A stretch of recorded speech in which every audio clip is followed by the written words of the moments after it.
కల్తీ కల్తీ కల్తీ. తినే తిండి నుంచి తాగే నీళ్ల దాకా అన్నీ కల్తీమయం.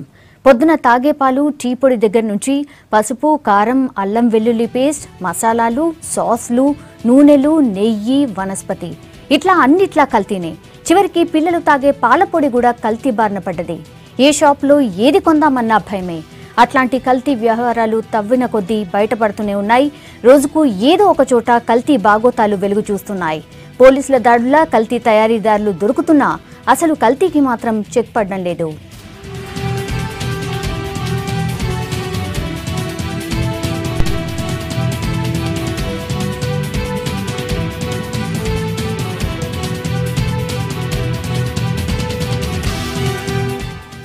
నలుగురు దోస్తులు ఒక దగ్గర కలిసినప్పుడు, ఇంట్లో వాళ్ళతోటి కలిసి బయటకు వెళ్ళినప్పుడు సరదాగా కూల్ డ్రింకో, ఫ్రూట్ జ్యూసో, బాదం పాలు తాగడమో కామన్.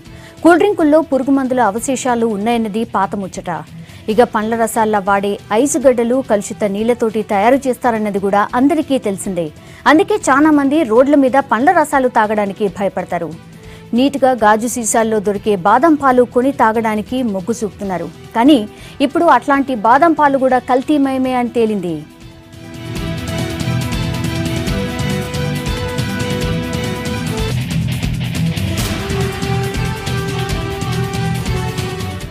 హైదరాబాద్లో కల్తీ బాదం పాల వ్యవహారం బయటపడ్డది.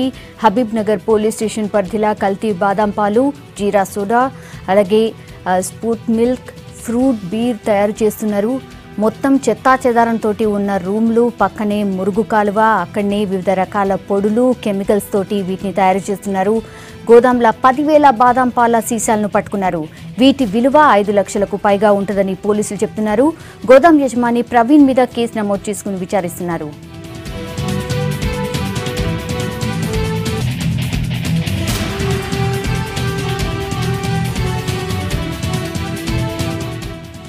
దీనికి సంబంధించిన డీటెయిల్స్ రవికిరణ్ చెప్తాడు. రవికిరణ్, కల్తీ దందా మీద పోలీసులు ఏమంటున్నారు?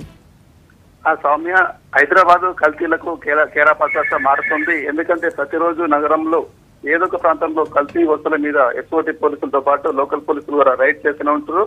తర్వాత ఎన్ని వస్తువుల దాడులు చేసినా కానీ ఈ కల్తీ కేటగాలు మాత్రం కల్తీ వస్తువులు మానక అట్నే కంటిన్యూషన్ చేస్తూనే ఉంటారు. కల్తీ వస్తువులకు హైదరాబాద్ నగర శివార్లే మెయిన్ గా అడ్డా అని చెప్పుకోవచ్చు. ఎందుకంటే మనం ప్రతిరోజు చూసుకోవచ్చు ఎస్ఓటీ పోలీసులు ప్రతిరోజు నగరంలో ఏదో ఒక ప్రాంతంలో ఈ ఏదైతే కల్తీలు తయారు చేస్తారో కేటగాల మీద రోజు దాడులు చేస్తారు. తర్వాత వరుసగా రిపీటెడ్ గా కేసులు పీడీ యాక్టివ్ పెట్టినా కానీ ఈ కల్తీ కేటగాలు మాత్రం ఆగడం లేదు. తాజాగా హబీబ్ నగర్ పోలీస్ స్టేషన్ పరిధిలో కూడా ఒక భారీ కల్తీ మూటా మీద పోలీసులు రైడ్ చేయడం జరిగింది. ఏదైతే కల్తీ మూటా ఉందో వీళ్ళందరూ కూడా బాదం అంటే మార్కెట్ లో వివిధ అంటే పేరుగాంచిన ఏవైతే మార్కెట్ లో పేరుగాంచిన బ్రాండ్ ఉత్పత్తి బాదం మిల్క్ అవుతున్నాయో ఆ పేర్ల మీద అందరూ కూడా అంటే ఏదైతే నకిలీ మూట ఉందో వీళ్ళందరూ కూడా అన్ని నకిలీ పేర్లు అంటే ఏదైతే పేరుగాంచిన ఉంటాయో బ్రాండ్ పేర్లు వాటి మీద నకిలీ స్టిక్కర్లు, డబ్బాలు, ప్లాస్టిక్ డబ్బాలు తయారు చేసి ఈ నకిలీ బాదం అందులో ఫిల్అప్ చేసిన తర్వాత మార్కెట్ లో వీళ్ళు కొద్దిగా తక్కువ ధరకు విక్రయించడం జరుగుతుంది. దాదాపుగా ఈ రోజు విషయం తెలుసుకున్న పోలీసులు ఆ గోదాం మీద రైడ్ చేశారు. మొత్తం ఆ గోదాం లెక్క చూసినా గానీ ఎలాంటి అనుమతి లేకుండా ఈ బాదం మిల్క్ తయారీ గోదాం మీద పోలీసులు రైడ్ చేయడం జరిగింది. దీనికి సంబంధించిన యాజమాన్యం ఎవరైతే ప్రవీణ్ ఉన్నాడో ప్రవీణ్ గతం కొంతకాలం కూడా ఈ గోదాం నిర్వహిస్తున్న ఇలాంటి అనుమతులు కూడా తీసుకొని ఏదైతే మన పాల ఉందో ఏదైతే ఉందో దీని మీద నిర్వహించడం జరుగుతుంది. అయితే పోలీసులు అతను అనుమతించుకొని విచారిస్తే కనుక ఎలాంటి పర్మిషన్ లేదు. తర్వాత అక్కడ ఎలాంటి మెజర్మెంట్ నీట్నెస్ లేదు. డైలీ వేజర్ తీసుకొని వచ్చిన తర్వాత అక్కడ కల్తీ దందా నిర్వహిస్తున్నారు. దానికి సంబంధించి కొన్ని కెమికల్ కూడా యూజ్ చేసి ఈ చాలా రోజుల నుంచి కూడా ఈ మిల్క్ ఏదైతే ఇది ఉందో ఏదైతే దీని మీద తయారు చేయడం జరుగుతుంది. తర్వాత పోలీసులు దీని స్వాధీనం సుమారుగా 10,000 బాదం బాటిల్ స్వాధీనిస్తున్నారు. బాదం అన్నిటిని కూడా కెమికల్, తర్వాత జీరా సోడా, స్పోర్ట్స్ మిల్క్ వివిధ కెమికల్ తో తయారు చేసి బ్రాండ్ పేర్లతో కూడిన డబ్బాల్లో నింపి మార్కెట్ లో విక్రయించడం జరుగుతుంది. ఇవి కనుక ప్రజలు కొన్ని తాగుతూ కనుక చాలా అనారోగ్యాలకు గురయ్యే అవకాశం ఉంటుంది. అయితే పోలీసులు దీని మీద కేసు నమోదు చేశారు. ప్రస్తుతం అయితే ప్రవీణ్ మీద కేసు నమోదు చేసి అరెస్ట్ చేసి విచారిస్తున్నారు. 10,000 కల్తీ బాదం బాటిల్ కూడా సీజ్ చేసి స్వాధీనం చేసుకున్నట్టు తెలుస్తుంది. అలాగే దీంతో పాటుగా పోలీసులు అంటే పోలీసు బాసులు ప్రత్యేక ఇన్స్ట్రక్షన్ ఇచ్చారు. ఈ మార్కెట్ లో ఎక్కడ సరే కల్తీ వస్తువులు కనిపిస్తే కనుక కఠినంగా స్ట్రిక్ట్ చర్యలు తీసుకోవాలి. తర్వాత రిపీటెడ్ గా వాళ్ళు కల్తీ వస్తువులు తయారు చేసి అమ్ముతే కనుక వాళ్ళ మీద వరుసగా పీడీ యాక్ట్ పెట్టి నమోదు చేసి జైలు పంపాలని కూడా పోలీస్ బాసులు ఇప్పటికే కింద పోలీస్ సిబ్బంది చెప్పడం జరిగింది. దీంతో ఎస్ఓటీ పోలీసులతో పాటుగా హైదరాబాద్ లో టాస్క్ ఫోర్స్ పోలీసులు, పాతకొండ సైబరాబాద్ కమిషన్ పరిధిలో ఎస్కోటి పోలీసులు, ఈ టీం మొత్తం కూడా నగర శివార్లో మెయిన్ నగర శివార్లోనే ఈ నకిలీ దంద కొనసాగుతుంది. ఈ నగర శివార్లో ఏదైతే దంద నడుస్తుందో దీని మీద ఎస్కోటి పోలీసు స్పెషల్ గా ఫోకస్ పెట్టారు. మనం వాడుకునే అంటే మనం తాగే వస్తువు పాలకాంచి మొదలు పెడితే ప్రతి వస్తువులోనూ కల్తీ, పేస్ట్ క్రీమ్ వాడడంలో కూడా కల్తీనే జరుగుతుంది. కాబట్టి కల్తీ వస్తువులు ఎవరికి తయారు చేస్తారో వీళ్ళ మీద రిపీటెడ్ గా పాల్పడుతున్నారు.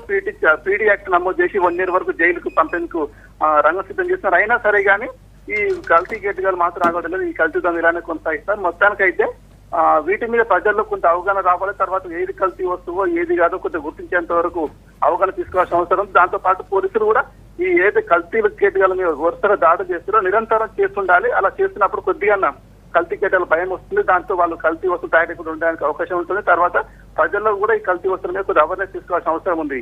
సౌమ్య. ఓకే రవికిరణ్.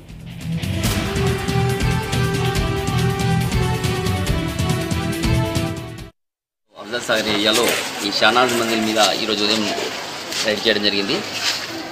వచ్చిన సమాచారం మేరకు ఇక్కడ బాదం మిల్క్ తయారీ కేంద్రంగా ఉంది. ఇక్కడ నుంచి వివిధ షాపులకు ఇక్కడ నుంచి తరలిస్తున్నారు. ఆ సమాచారం మేరకు ఇక్కడ రైడ్ చేయడం జరిగింది. ఇక్కడ దాదాపుగా చాలా పేర్లతో 8-10 రకాల పేర్లతో వీళ్ళు బాదం మిల్క్ను ఇక్కడ నుంచి సప్లై చేయడం జరుగుతుంది. దీంతోపాటు జీరా సోడా అని, ఫ్రూట్ బీర్ అని డిఫరెంట్ నేమ్స్తోని ఇక్కడ స్టాక్ చేసి ఇక్కడ నుంచి పంపించారు. టోటల్గా ఇక్కడ వాతావరణం అంతా కూడా అన్హైజీనిక్ కండిషన్స్లో ఉంది. ఇది గోడౌన్ను ప్రవీణ్ అనే వ్యక్తి మెయింటైన్ చేస్తున్నట్టుగా తెలిసింది. అతన్ని అదుపులోకి తీసుకోవడం జరిగింది. అతన్ని ఇన్వెస్టిగేషన్ చేసిన తర్వాత అతన్ని పంపించడం జరిగింది. దాదాపుగా 10,000 పైగా బాటిల్ను బాదం మిల్క్ ఈ గోడౌన్లో ఉన్నాయి.